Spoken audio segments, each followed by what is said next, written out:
Once upon a time, in a kingdom far, far away, there lived a beautiful princess named Aurora. She was known throughout the land for her radiant beauty and kind heart. One day, as Aurora reached her 16th birthday, a wicked sorceress cursed her to fall into a deep sleep for 100 years. The curse could only be broken by the kiss of a prince. As the years passed, the kingdom fell into a deep despair. The princess's parents, the king and queen, mourned the loss of their daughter and placed her in a beautiful castle, surrounded by a thick forest and guarded by a high wall.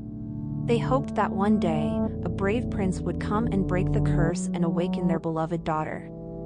As the 100 years came to an end, a young prince named Philip, who was traveling through the kingdom, heard the legend of the Sleeping Beauty. He was determined to find the princess and break the curse. Philip made his way through the dense forest, using his sword to cut a path through the thick undergrowth. Finally, he reached the castle and saw the princess lying on a bed, surrounded by a group of fairies who had been watching over her. Without hesitation, Philip approached the princess and leaned down to kiss her soft lips. As he did, the curse was broken, and Aurora's eyes fluttered open.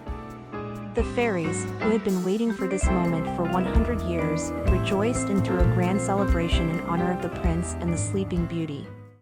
Aurora and Philip fell deeply in love and were married in a grand ceremony. They ruled the kingdom together, bringing peace and prosperity to the land.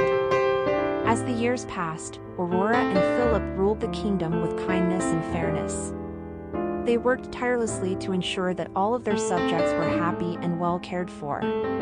But the wicked sorceress who had cursed Aurora was not content to let the princess live happily ever after. She began to plot her revenge, determined to ruin Aurora's happiness and regain her place of power in the kingdom. The sorceress began to spread rumors and lies about Aurora, trying to turn the people against her. She also sent dark creatures to attack the kingdom, hoping to weaken its defenses and pave the way for her own return to power. Despite the sorceress's best efforts, Aurora and Philip were beloved by their subjects and were able to defeat every attack that came their way. They remained determined to protect their kingdom and the people they loved. But the sorceress was not easily deterred. She began to search for a way to break the love between Aurora and Philip, convinced that if she could tear them apart, she could finally defeat them.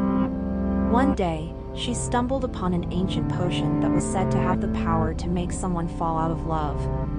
Desperate to try anything, the sorceress brewed the potion and snuck into the castle, determined to use it on Aurora and Philip. But as she approached the princess's bedchamber, she was caught by the fairies, who had been watching her every move. The fairies overpowered the sorceress and took her away to be punished for her crimes. Aurora and Philip were heartbroken when they heard what the sorceress had tried to do.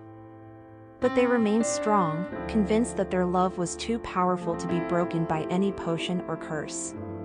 And so with the evil sorceress finally locked away, they lived happily ever after, ruling the kingdom with wisdom and love, and always keeping a watchful eye out for any threats that might come their way.